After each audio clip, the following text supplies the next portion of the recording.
look at archaeology in the Bible. So there's a lot of different archaeology, but in this series we're going to look at how archaeology influences the Bible, how they intertwine.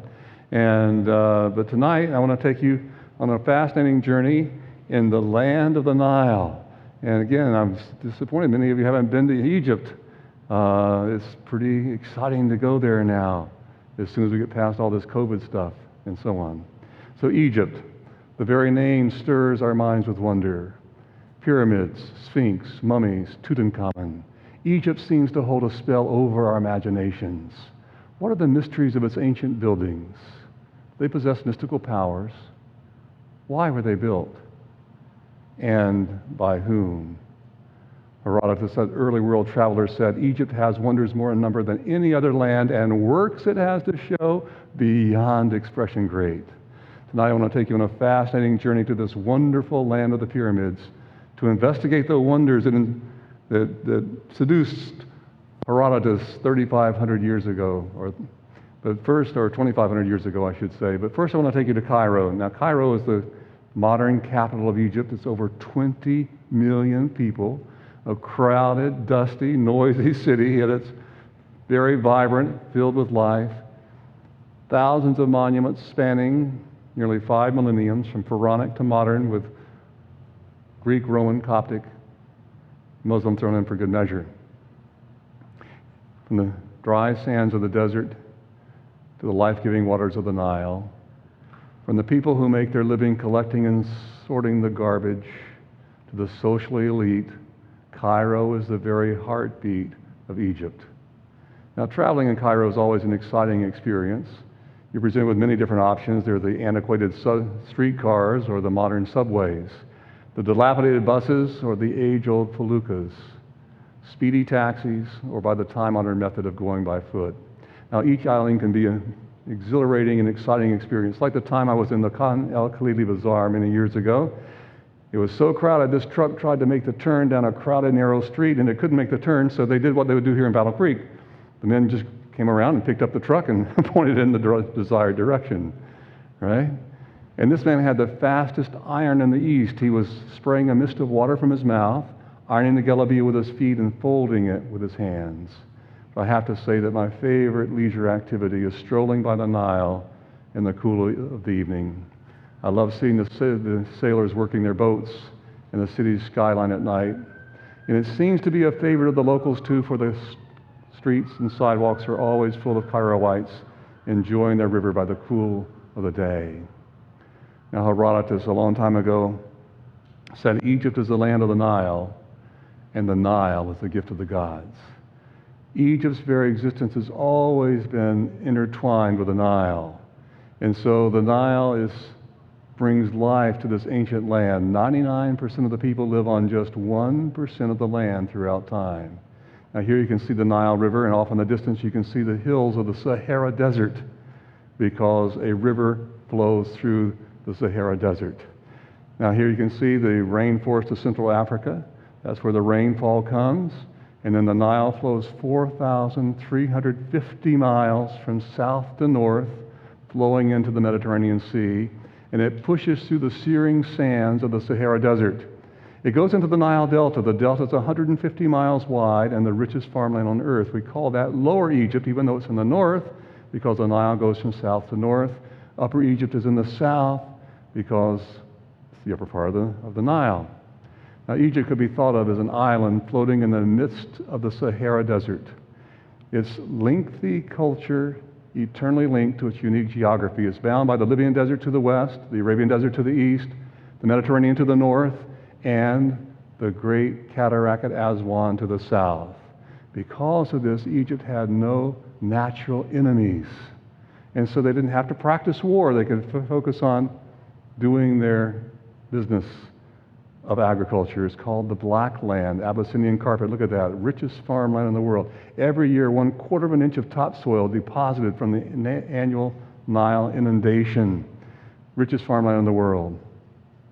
Now, the Nile Valley, as I said, really is about 1 to 15 miles, and it's going through the searing sands of the Sahara Desert, as you can see there. And so they can farm on the edges of the valley but you can literally take one step from that black Abyssinian carpet into the red sands of the Sahara Desert. Here we can see these very impressive statues, and again, I'm trying just to illustrate that you can take one step from where you can farm and one step where you can't. Now here we are down in Aswan, and I want to talk to you a little bit about that first cataract, or that first waterfall. It was formed by a ridge of granite lying across the Nile River. And here you can see we were going up in a boat. You can see the granite everywhere, and it actually came to a waterfall. So you couldn't come from interior Africa into Egypt because you had this as a barrier, this ridge of granite. Now here we can see a huge, it's called the unfinished obelisk going across. And so they were actually chipping out that. Now how did they do that? They only had bronze. Bronze isn't going to do much chipping. Can you see that little black stone? That's called diorite. And they take that black stone, they'll be chipping it. Now here I'm going to have my daughter and my wife trying to show you how they could chip. How would you like to do that for a living? 10, 12 hours a day, about 110 to 120 degrees, no shade. And they're chipping, chipping, chipping. So here they were chipping out an obelisk. Look at this. Chipping out this is Hatshepsut was chipping this out. Now, pretty impressive. They chip, put in some wood, soak the wood with water, expands, pops out, but then they got to smooth it all out. So many of the monuments like this and the obelisks were made from the granite. They all coming there from Aswan. Now here's a very interesting one because that's a scarab beetle in Karnak. We can see the statues that they were creating. Here's one of Hatshepsut and one of Tutmosis III out of granite. And so this was what they were doing and where they were getting it from. You did not want to be working in the granite mines. So down here was actually a fortress, and that was a fortress on an elephantine island because they had to defend their border. So here at Aswan, because of that waterfall, they have built 2 dams. This is the new Aswan High Dam, actually built by the Russians. And it formed a lake called Lake Nasser after the current president at that time, 6 miles wide, over 300 miles long. This caused the Nubians to have to take refuge because it flooded the whole land of Nubia, along with temples and tombs. 14 temples and tombs are saved. This was the most important of them, called Abu Simbel. Abu means father, so the man who found it was Simba. His father was Simbel, so it became Abu Simbel, right? Has nothing to do with the builder of this. It was Ramesses the Great.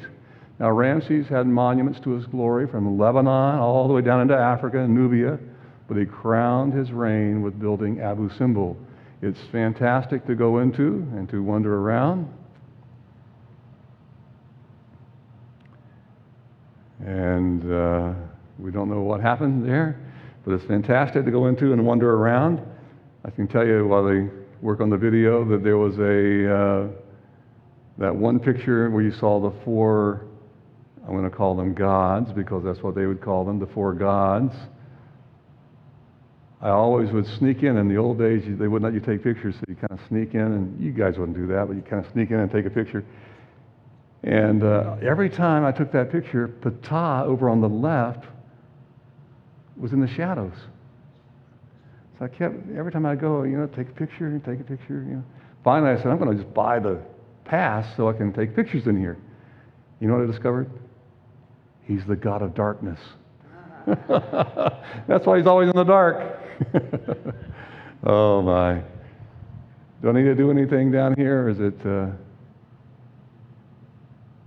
I need to unplug or plug back in? Yeah, try that. Okay.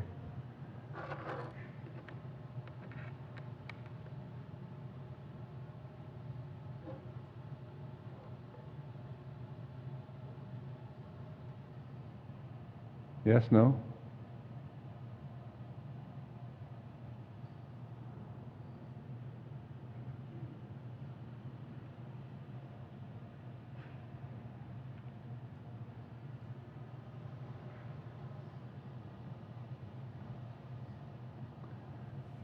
I'm always nervous with my old Apple, waiting on a new Apple to come one day when they announce the new ones this fall. We hope.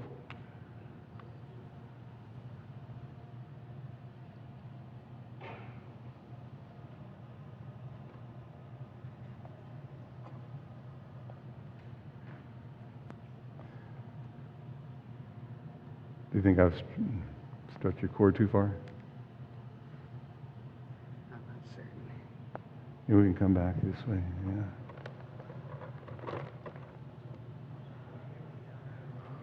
Oh, look at that. Thank you. So when you go back into the back of this temple at Abu Simbel, you see where the people are standing. That's where I'm standing now, and there's my God over on the left, the Ta. And so he's always in the dark. That's the one I was always getting in trouble for. You have to be very careful with these crafty watchers. What are they going to call these guys? The people who are in charge of the site, because they let you go in and take a picture. And you know what they do? You go in there and you're sneaking around taking your picture. And you know what they do then? They come and say, we're going to take your camera away because you were violating the policy. You got to pay $10. And you gladly pay $10 because you don't have your camera taken away, right? So they're kind of crafty. Anyway, Ramesses the Great built this. They had to cut this site into over 1,000 giant jigsaw pieces. They moved it 212 feet above the original location. They made them cliff molded to match the original, and then they reassembled these pieces. It cost millions of dollars and took about 9 years to do. They moved 14 temples and tombs. Now look at this. This is a new one. That's my wife standing by Ramesses the Great's crown. These is over 65 feet high, these 4 statues of Ramesses seated. And look at that, she barely measures up to his crown. So it's a fascinating place. Aswan is kind of a lovely place. I love to go to Aswan because it's kind of relaxed. It's not like Cairo or Luxor, kind of down in the gateway into interior Africa, lots of mangoes and very nice people, very friendly people.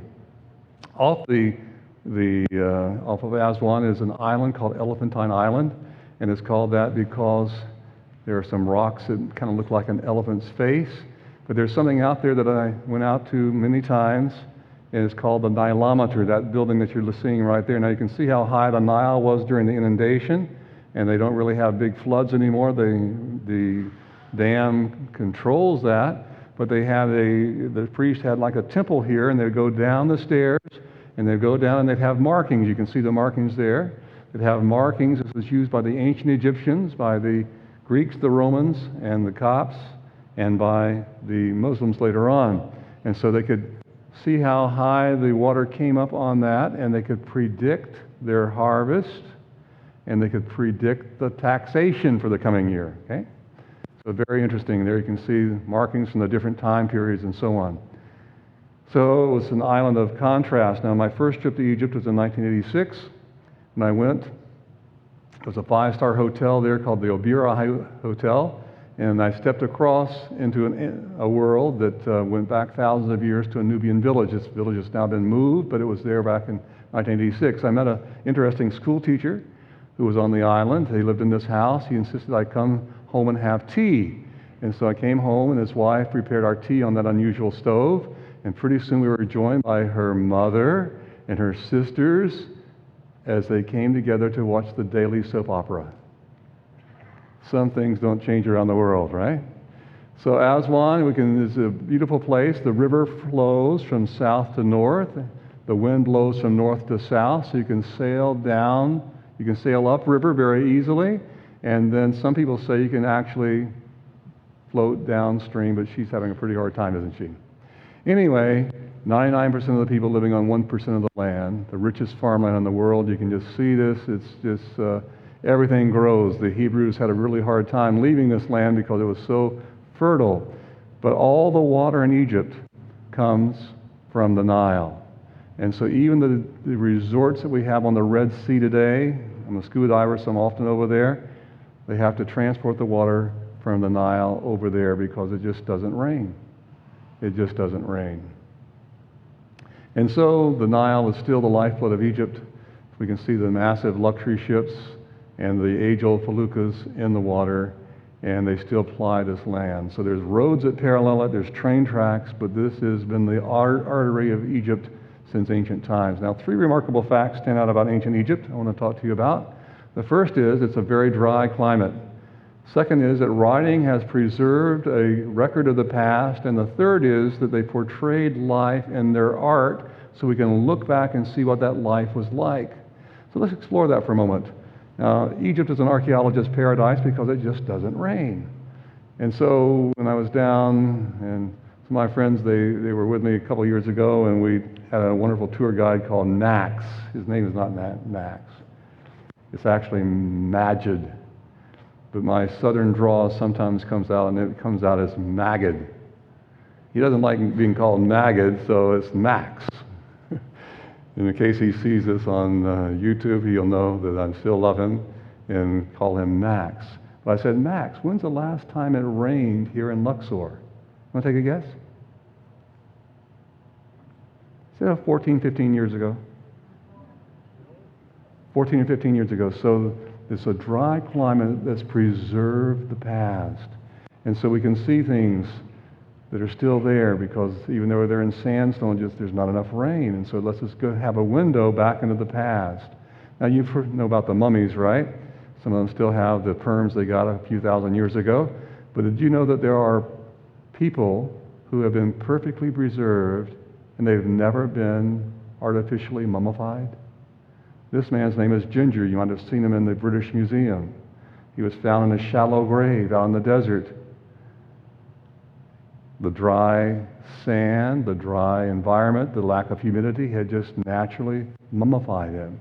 You can actually see the color of his hair. That's why he's called Ginger. You can still see his hair. Fingernails, toenails still intact. Mummified, but never artificially mummified.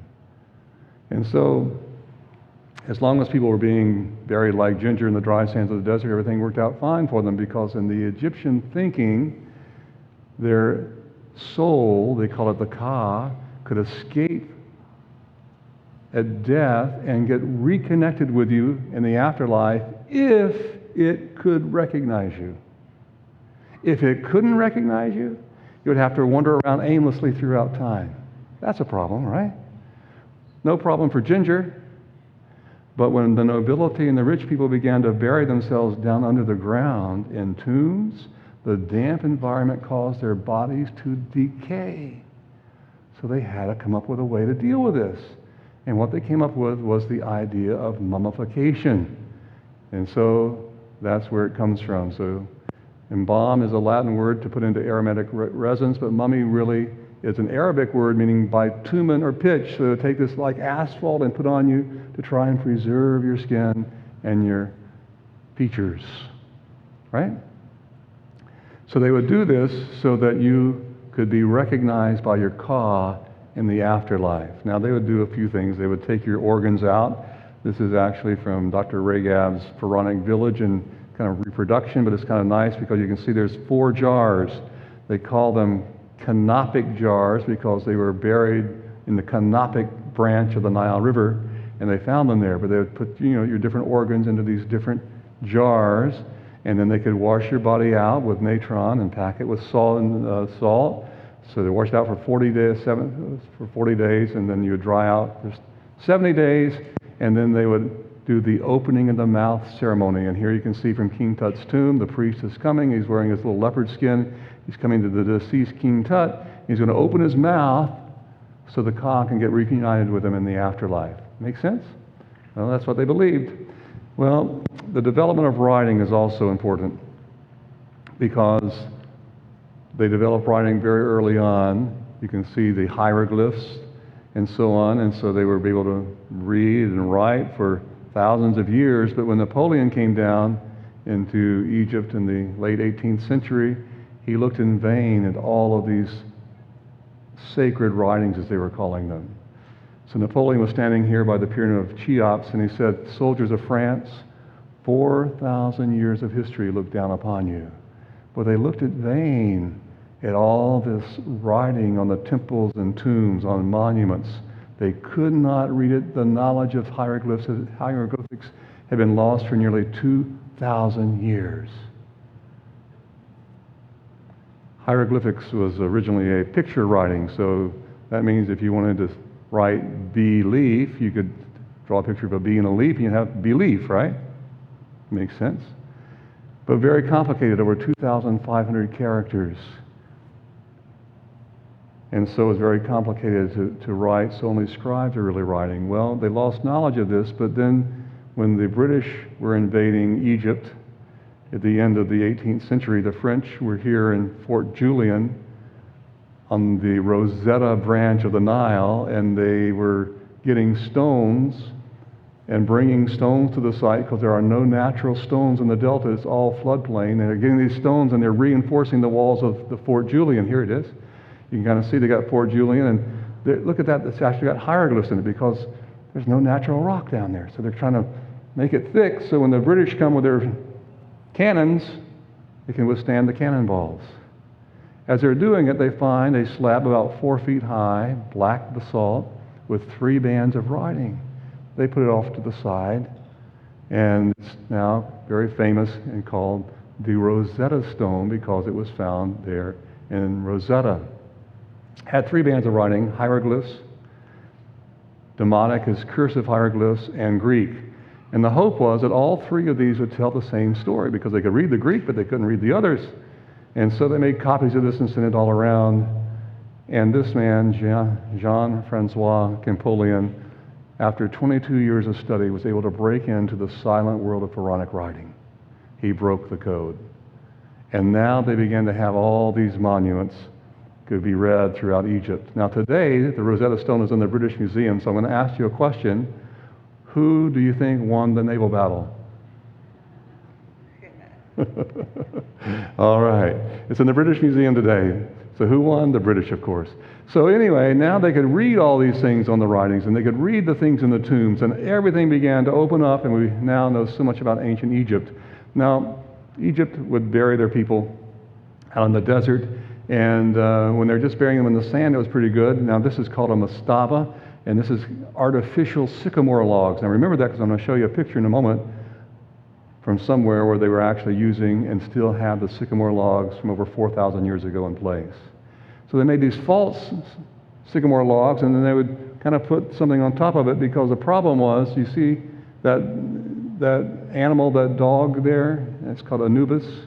He's the jackal god because if you bury somebody out there like Ginger we were talking about, what's going to happen? Dog's going to come out and dig it up and eat it, right? So they would put what's called a mastaba on top of it. And the mastabas began by being out of cedar logs, and then they put stones on top of it. And so this guy, King Zoser, his architect Imhotep, builds not just one mastaba, one slab of stone. He decides to put 6 slabs diminishing on top of each other. It's called the step pyramid. And it's first in the family of pyramids that we know about today. And they found the statue of King Zoser actually inside of this, had been there for all this time, over 4,000 years. And there he was inside of it, his statue. Now they worked with different ideas of pyramids and they've changed throughout time, but this is the first of what we call the real pyramids. Isn't that a beauty? That's kind of interesting, but if we get a little closer to it, it's a place called the shore, and you can actually, they just opened this one not long ago, and you can go down in it. And so some people go down in it, very steep, as you can see, going down, and you can actually try and go down, and once you get down in it, you got to go up, and they've got all these passageways. And this particular one, they just had opened the bent pyramid. You had to crawl on your belly. See that? You got to crawl on your belly, and you finally get in there, and look at that. Can you see them? I just probably won't work on that. Those are sycamore logs that have been there for over 4,300 years. Still there today. Isn't that amazing? They call it the bent pyramid because the guy got the angles wrong. Do you think they kept the head of the guy? Look at that. Got the angles wrong, right? So it goes up and then, oh, we made a mistake. Going to be a cost overrun. So what does he do? He moves over. Now you can see that bent pyramid right off to the right in the screen. He rebuilds the first real pyramid, and it's called the Red Pyramid, Senefru. So he builds the first real pyramid in all of Egypt. His son will build the next great pyramid called the Pyramid of Cheops. His grandson will build the Pyramid of Chephren on the Giza Plateau. But after this, for the next 1,000 years, everybody's going to be buried in a pyramid, but sometimes it'll be small, and sometimes it'll be not very glorious, depending on their income. Senefru's son built this one. This is the Great Pyramid of Cheops. It's 480 feet high, 481 feet high, 2,300,000 blocks, weighing on average 2.5 tons each. Can you imagine? But inside of it, there are granite slabs in the actual funeral chamber. 70 tons. What? How on earth did they do that? It came all the way from Aswan, 500 miles upstream. They floated it down. Great Pyramid of Cheops. About 755 feet on each of the 4 sides. Now, no 2 sides are exactly the same. Isn't that terrible? But the difference between the longest side and the shortest side, less than 8 inches. So quite phenomenal. Now, Chephrion's tomb is to the left. You can see it's got that little cap on it. Originally, all of these had what's called the fine limestone, the Tura limestone, so they had casing blocks all the way down. They've been scavenged through the centuries to be used in other buildings. They didn't get the top of that one, but they got all the sides of all the other ones. Maybe it was just too high, I don't know, or maybe they ran out of time. But these beautiful casing blocks would come down. Can you imagine the sun reflecting on that? And they put gold and silver on the top, and it was just a magnificent scene. Now, Chephrion's tomb, his pyramid looks higher than his father Cheops on the right, and that's because it's built on higher ground. He would not dishonor his father by building something taller. And so we look at that and we wonder, how on earth did they build this? The archaeologists tell us all they had was the bronze tools and the wheel. They didn't have the block and tackle. They didn't have any of these advanced things. They only had that. How could they do that? Well, Herodotus was down, and Herodotus tells us some interesting things. He tells us that it took 100,000 slaves 30 years to build that pyramid of Cheops. He also said they had all these machines that we've lost knowledge of and so on, but anyway, that's what he says. I put this picture in from Karnak because it lets us maybe get a window into how they did this. Can you see that big mud ramp against the building?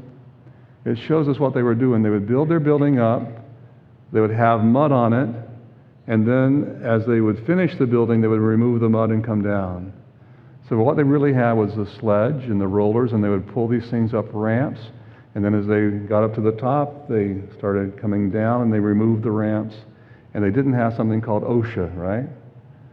So you could lose a lot of people on the way, and it really didn't matter in their economy because they were doing this for the king to be able to survive bodily death. So here we can kind of see Chephrion's tomb again. It's beautiful with the cap, the limestone cap on it. And I want to take you for a little closer look at this because Chephryon was very special because he built a portrait of himself right below it. But before I tell you that story, we might ask the question, well, why was Herodotus so mixed up on this? Well, I want you to think about something that's really hard to get your mind around. The pyramids, when Herodotus visited Egypt around 450 BC, the pyramids were further from him in his day than the Colosseum in Rome is from us in our day. Okay? Let you kind of get your mind around that with time, right? So it was a really long time earlier. And so what had happened, he came down and he met these people, these wannabe guides or informants or purported priests, and they began telling all kinds of stories. And he took these stories and wrote them down, and they didn't know any better. They didn't know how to verify things and so on. Much like this guy. I met this guy one day, and I wanted to go out and get pictures of this stele between the paws of the Sphinx. And I'll tell you about that story in just a moment. And so this guy said, yeah, I'll take you inside the Sphinx tomorrow morning. He said, there's actually a secret meditation room inside. Well, that sounds impressive. You have to pay tonight and come back early in the morning and I'll take you in. Well, I was not separated from my money. But we meet all kinds of people that tell us all kinds of stories, you see. How are they verified? How are they not verified? That's what Herodotus meant. So the Sphinx is very interesting. It's one of the most special things in all of Egypt. This is from the light show years ago when they used lights. Now they use lasers, so it's a little bit different. It's about 240 feet long and 66 feet high. And the portrait is actually that of Chephryon, who's buried right behind this. So he made a portrait of himself. And so the pyramids are actually above where the Nile inundation would come, and this is above where the Nile inundation would come. And they'd quarried out the area, and so they left this stone here and carved the Sphinx. And so it combined the features of king and lion and man, and is extremely impressive, as you can see. And so this goes back to the old kingdom, to the time of Chephren, and when that was built. So the nose is big enough to be about the size of an average Egyptian, around 5 feet, and it's unfortunately been lost throughout time. Now, there's a couple of interesting stories I want to tell you about the stele between the paw of the Sphinx. The stele goes back to a pharaoh called Tutmosis IV. He was out hunting one day, and he heard the Sphinx speak to him. Now, what had happened is sand had blown in all over the paws of the Sphinx, and this guy was not in line to become pharaoh. And when his older brother died, he became pharaoh. So some scholars began to think, oh, could it be? Could this be the time of Moses? You know, I wanted to go out and take this picture in those days, so I went out very, very early in the morning. Now you can't even get close to that. There's all kind of fences and so on. And this is what he heard the Sphinx say to him. On one such day, it so happened that the king's son Tutmosis had come hunting at noon, and afterwards, resting in the shadow of this great god, sleep seized him, and he found the majestic deity speaking to him as a father speaks to his child. Look at me, Tutmosis, my son. I am your father, Horus in the horizon. I promise what is my gift, earthly rule at the head of all the living. Seated on the throne of the earth god, you will wear the white crown and the red. All the territory on which the eye of the sun rests will be yours. Yours, the food of the two great lands, great tribute and long life. To you I turn my protection and heart for protection. To you I turn my face and heart for protection, since I am sick in all my limbs. The sands of the holy place upon which I rest have covered me. So Tutmosis IV, the prince, he cleans the sand out, and sure enough, he becomes Pharaoh. Tutmosis IV. Now, don't really believe this is the Pharaoh of the Exodus of Moses, but anyway, it's a fascinating story. And so all these kings were being buried in these pyramids, and it was just advertising incredible wealth buried in there, right? People knew that. So they all have been pilfered. And so they moved down to a place called Thebes, and they began to bury them down there by tunneling into the desert to try and protect them. Now, in the Egyptian life, the Nile goes north to south, pretty much just straight north-south. The sun rises in the east, sets in the west, so they bury people in the west, on the west bank of the Nile, thinking that they can unite and be resurrected in the morning on the other side, right? If your Ka can recognize you in the afterlife. And so, as I said, all these great pyramids, they just beckoned grave robbers to come and steal the wealth that was inside. Then they moved down here in the 18th dynasty, and they began to bury them by tunneling into the west bank at Thebes, the west bank of the Nile. Only one tomb has come down untouched from that time. You know him as King Tut, or Tutankhamun, right? Tutankhamun, and here's his tomb right here. And so, before we go and tell you that story of the find, I want to ask a question that kind of relates to the Bible about Joseph. Is the story of Joseph a Jewish myth? Or is there some semblance that we might find in Egyptian history? Now remember, Joseph is a Hebrew. He's sold into slavery by his 11 brothers, or 10 of his brothers, I should say. And he goes down to Egypt, and he's in Egypt, and while he's in prison, he interviews a baker and a wine taster, a cupbearer, and then he miraculously is brought in before Pharaoh.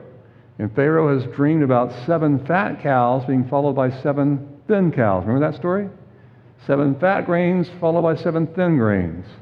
And so I just wanted to share the story with you in this context.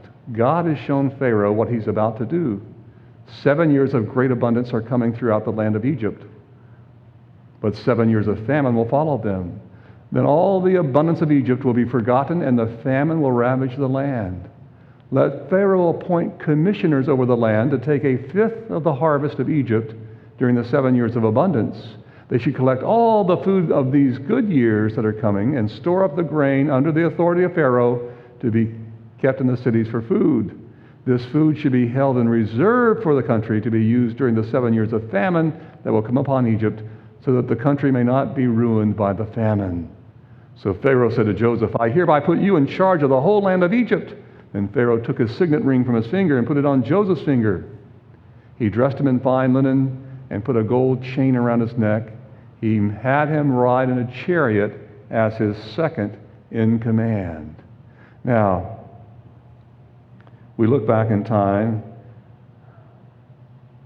and we see this is around the 1800s. Here's a tomb painting from that very time period of non-Egyptians crossing the border and coming down with their animals into Egypt. It's a place called Bini Hassan, and you can see them. They're dressed with Canaanite garb. They're dressed, they're Semites. They've got their animals. The Egyptians didn't like to deal with animals. They were farmers. And so they're coming down into the land. Now, we know who this is, so we know it's not Jacob's family coming down. But we can ask the question, does it parallel the story of Jacob? Because it's from the same time period. So is Joseph's story really just a Jewish myth? Well, they found a very interesting inscription down here in Aswan that I want to tell you about. It says, I collected corn, I was watchful in time of sowing, and when famine arose lasting many years, I distributed corn. Kind of sounds interesting. The Nile has not overflowed for a period of 7 years. Herbage fails, the storehouses were built, all that was in them has been consumed. Now, we can't say this is the time of Joseph. We can't say this is Joseph, but it certainly sounds like Joseph, doesn't it? It tracks right along with it. Now, the reality is there have been many famines in Egypt from time to time for various reasons. Sometimes not enough water, sometimes too much water. But in the 12th dynasty, there's this period when they build the pyramids. It's called the Old Kingdom. They spend all their money building those pyramids, right? These monuments to ego. They bankrupt the country. So it goes into something called the first intermediate period, a period of chaos.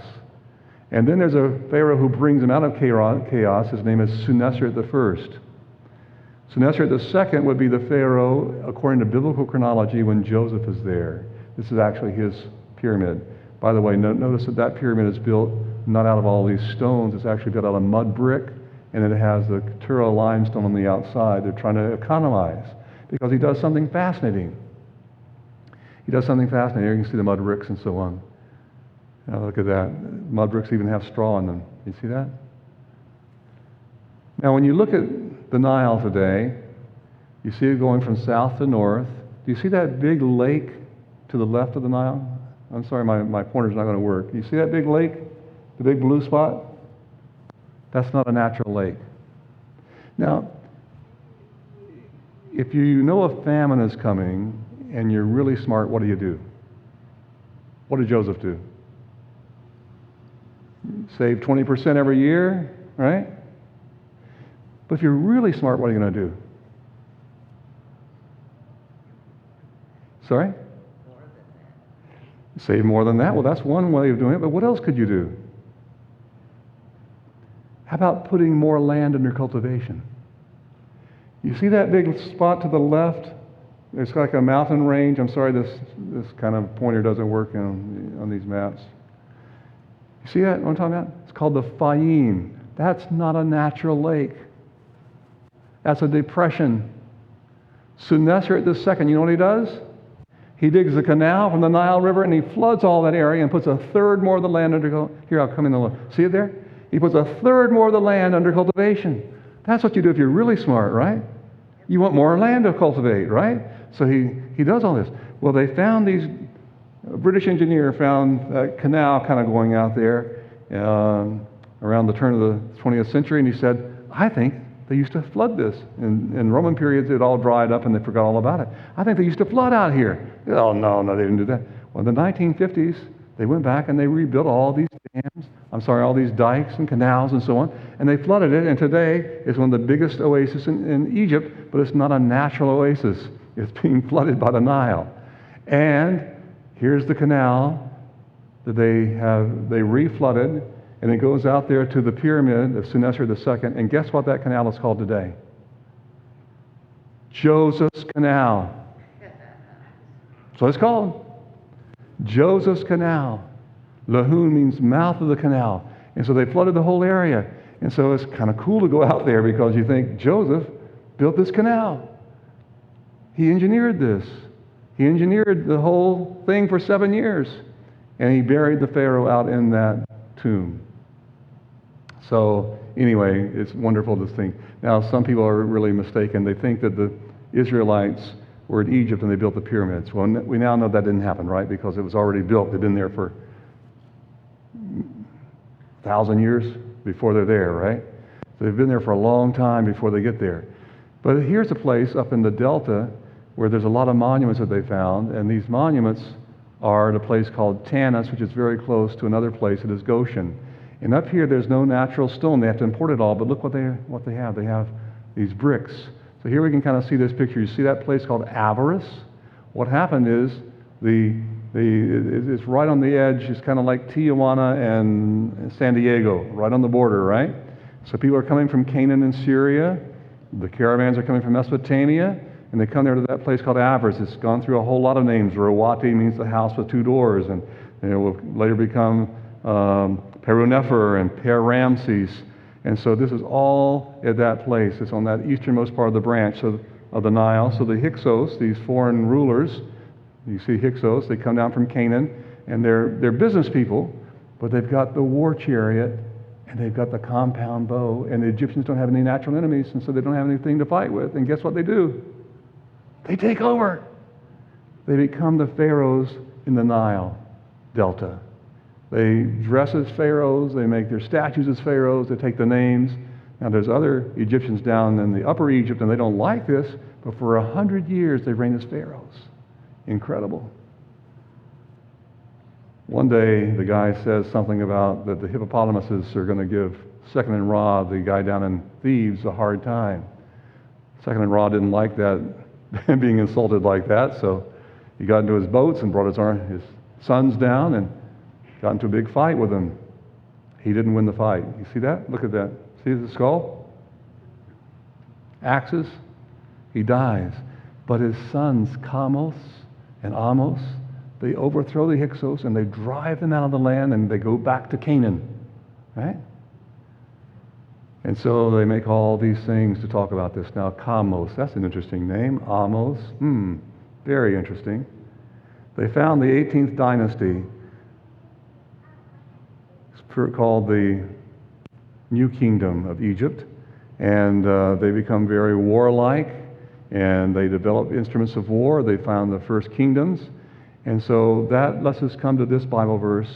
Now a new king arose over Egypt who did not know Joseph. Have you ever wondered about that? How could Joseph be this great prime minister, this great engineer, the one who saves Egypt, and they don't remember who he is? So these Hyksos don't trust the Hebrews because the Hyksos are foreigners and the Hebrews are foreigners, and they're afraid. What was it? Come, let us deal wisely with them, lest they multiply, and in the event of war, they also join themselves to those who hate us and fight against us. The Hyksos are on an island, right? They're in somebody else's territory for 100 years as pharaohs, but they don't trust the Hebrews because they're afraid they're going to go back with the people they used to be in league with and fight against them. So they appointed taskmasters over them to afflict them with hard labor, and so they made them make bricks. And so during this time we see a pharaoh coming called Tutmosis III. We see them establishing Thebes down in what's called Luxor today, but Thebes as the center of their kingdom down in Upper Egypt. We can see the beautiful temples that they built, see these incredible statues that they built. Ramesses the Great built and worked there at Luxor Temple. It had been under construction for a long, long time. Today there used to be two obelisks there. One stands today in Luxor and one stands in Paris. They had these beautiful columns. It's one of the most beautiful temples to go to. So they embellished this land of Thebes, and they made it the capital of the two lands for the next 1,000 years. But the big temple was about 1.5 miles away, or 3 kilometers, 1.5 miles away. Karnak, look at this, the avenue of the Sphinxes. It used to go all the way back to Luxor Temple. I want to take you to look at this. It's the largest temple in the world, covered 150 acres. This is called the Hypostyle Hall, and you can see these huge columns that go up. Now, it's hard to get a perspective, but 100 people can stand on each of those columns, right? Still standing with those 70-ton beams up in the air. Fabulous place. Here we have the sacred lake. By the sacred lake, they have that scarab beetle that we pointed to earlier. You see, the ancients, they would watch the dung beetle. Have you ever seen a dung beetle? They put their eggs into their dung and they roll it, and then the babies emerge out of the dung, right? As gross as it sounds, it became a symbol of the resurrection for the ancient Egyptians. So you find these amulets, these beetles on their rings. You find it on necklaces. You find it everywhere. It became a symbol of resurrection. Now here we can kind of see the symbols of Egypt. Going back at Karnak Temple, look at the color in that, the lotus flower and the papyrus. And then we can see these incredible obelisks that point to the sky. That one was actually built by Hatshepsut, mystery woman of ancient Egypt. And she actually builds one that's taller than her father's. She's interesting because she was a female pharaoh. She built this incredible mortuary temple for her funeral, but guess what? They didn't find her mummy with the other mummies from that period of time. So here we have this, to me, the most beautiful symmetrical building in all of Egypt, but they didn't find her. And then they find, can you see what's going on there? They find all of the images of her are chiseled out. What's going on? What is this about? Well, it's very interesting that her father was Tutmosis the First. Tutmosis the First. He doesn't have any sons, so she carries the royal heir. She is the royal blood. So she marries her half-brother, her father's son, but not a queen mother. So she marries him, and he becomes Tutmosis II. So they have a daughter, but they don't have any sons. Right? So when he dies, lo and behold, they put his son, who's 8 years old, on the throne. He's not royal. Doesn't have the royal blood. She does. But they do that. Well, she co-rules with him. She's the stepmother and also the aunt, but she co-rules for a few years, but then she gets tired of it. You know what she does? She becomes Pharaoh. So she wears the ceremonial beard, and she acts as Pharaoh for like 20-some years. She becomes Pharaoh. She builds an obelisk 30 feet taller than her father, Tutmosis I. That unfinished obelisk we saw back in Aswan a while back, that was hers. It was going to be the tallest ever made. But it had a crack in it, they leave it there.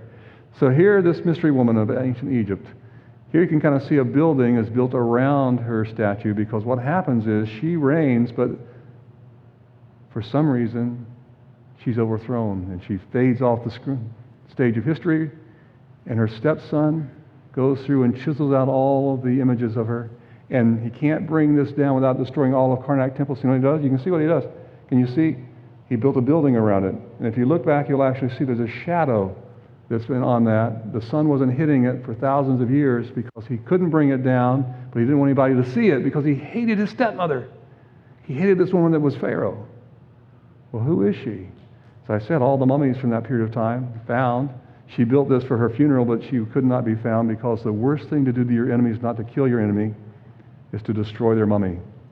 Because if you destroy the mummy, the ka can't get reconnected with you in the afterlife, and you got to wander around forever, right? So in their theology, this is the worst thing you can do. So he actually does her mummy in, apparently. Now, let's see if we can make this fit. 1 Kings chapter 6, verse 1. In the 480th year after the Israelites had come out of Egypt, in the 4th year of Solomon's reign over Israel, he began to build the temple of the Lord. So if we can find out when Solomon built his temple, we can count back 480 years, and we should find when the children of Israel will be leaving Egypt. Because all of you know it was during Ramesses the Great, because you saw the Prince of Egypt, right? And you saw the Ten Commandments. So you know it's got to be Ramesses the Great, right? But if you take this text, it's not Ramesses the Great. It's going back before Ramesses the Great. So that would be kind of important to figure that out, wouldn't it? So let's just see. 480 years before the temple. Solomon's temple built 970. You add 480, you're going back in time, so you come to 1450. Ah, I see. Moses flees 40 years earlier, so now we got to go back even to around 1490. And guess who's reigning and what's going on? Those Hyksos have been overthrown. Who's reigning? Tutmosis the second, first, and Tutmosis the first is reigning, and his daughter is the princess Hatshepsut. And they try and stop the Hebrews from reproducing, so they throw the babies out in the water.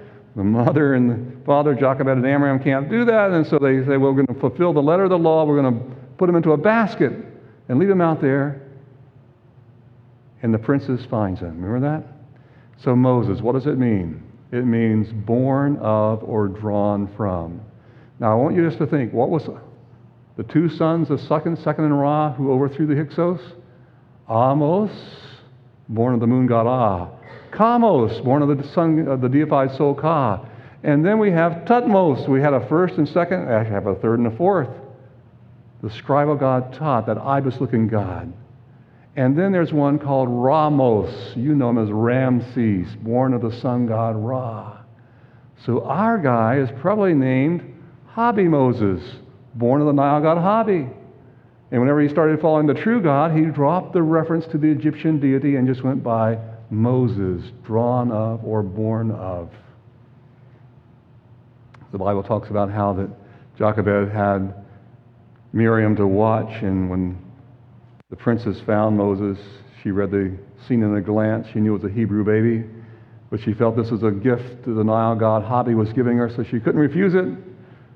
So she took it, and the Bible says that Miriam was invited to ask her mom to come and nurse Moses. Now, there's a lot of interesting ideas about how long this was. We don't know. But to nurse Moses. So she has a period of time where she's taking care of Moses, and then he's got to be submitted back to the palace once again. Now, Moses has a brother named Tutmosis III. Hatshepsut was there. Here's Hatshepsut, built this mortuary temple, as I said, the stepmother, but she disappears. She wanted to make Moses Pharaoh, I believe. She wanted to put him on the throne.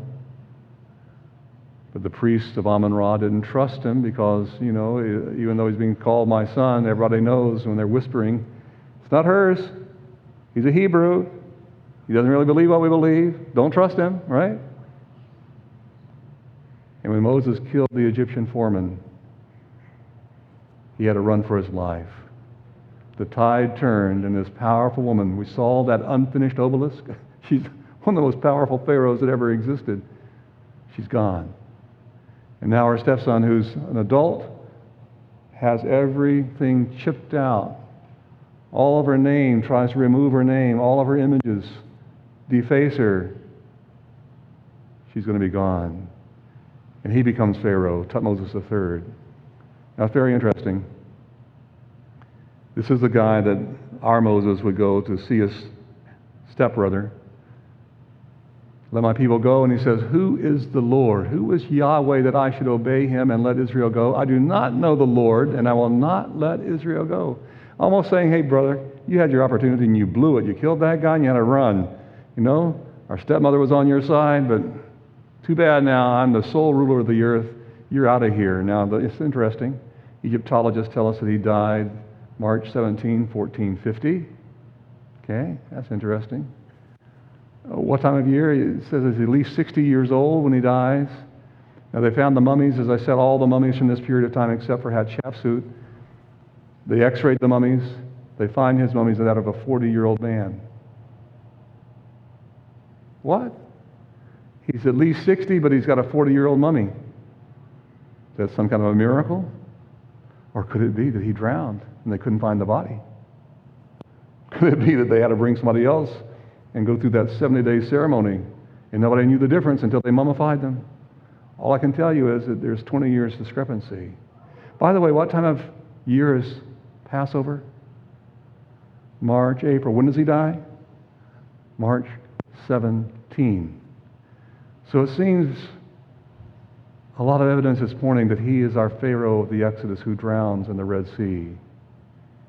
Moses, taken into the very heart of Pharaoh's kingdom to be trained, every opportunity to excel. And yet the Bible says when Moses had grown up, He refused to be known as the son of Pharaoh's daughter. He regarded disgrace for the sake of Messiah as of greater value than the treasures of Egypt because he was looking ahead to his reward. What? He chooses to turn away from all that because he thinks he's going to get a better reward to follow the Hebrews. What? Now remember I told you about how they found this guy's tomb, right? King Tut's tomb. If he would have been a pliable student of the priest of Egypt, he would have had a burial beyond anything we could ever imagine. Moses realized that as soon as the Pharaoh came into power, whether it was building a pyramid or tunneling into the West Bank at Thebes, they began preparing for their death. It was really a death cult. That's what it was all revolving around. So whether it was the pyramids in the north or down in Thebes and tunneling in, they were all preparing for their death. Well, down in Thebes, all the grave robbers were finding all these tombs, and there's only one that survived the grave robbers, and here it is. Let me tell you the fascinating story. Howard Carter, 1922, he's excavating down there. He's just been a few days into the excavation. He finds a sealed door. He gets excited. He sends for his patron, Lord Carnarvon, to come from London. Lord Carnarvon arrives, and now they're going to open up the tomb. They don't know what's inside. Is it full? What's going on? He writes in his diary, with trembling hands, I made a tiny breach in the upper left-hand corner. Darkness and blank space as far as an iron testing rod could reach.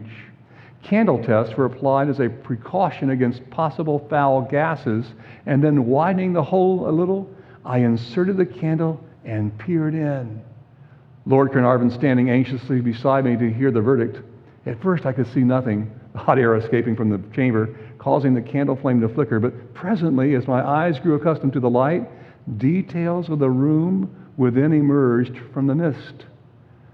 Strange animals, statues, and gold. Everywhere the glint of gold. For the moment, an eternity it must have seemed for the others, standing by, I was struck dumb with amazement. And when Lord Carnarvon, unable to stand the suspense any longer, inquired anxiously, can you see anything? It was all I could do to get out the words, yes, wonderful things. What Carter was seeing was just looking into the antechamber that years before had been entered in by thieves and left in disarray. But soon they would enter into rooms unopened since the death of the boy king who died under mysterious circumstances. There's the anteroom. We can kind of see it's all kind of an upheaval and so on. He could not believe what he was seeing. And then they were able to go into the next room. Everything in the tomb spelled out the hope that the boy would live in the afterlife. Everything revolved around afterlife. The skin of black was a symbol of rebirth in the afterlife. They were guarding rebirth, rebirth, rebirth. Everything about that. Look at the features of the boy king, just 18 years old when he dies. This is over 200 pounds, the death mask of King Tut. They found a beautiful throne chair. Isn't that lovely? You can see his father was Akhenaten, the monotheistic king. You can see that in that little thing there. But what I really wanted to point out was his throne stool, his footstool by his throne. You see that? Let me show you what it's like. The traditional enemies of Egypt were the Nubians and the Asiatics. There in his footstools, carved in gold, Asiatics and the Nubians. And some of you might think about a psalm that says, sit on your throne and I will make your enemies a footstool under your feet.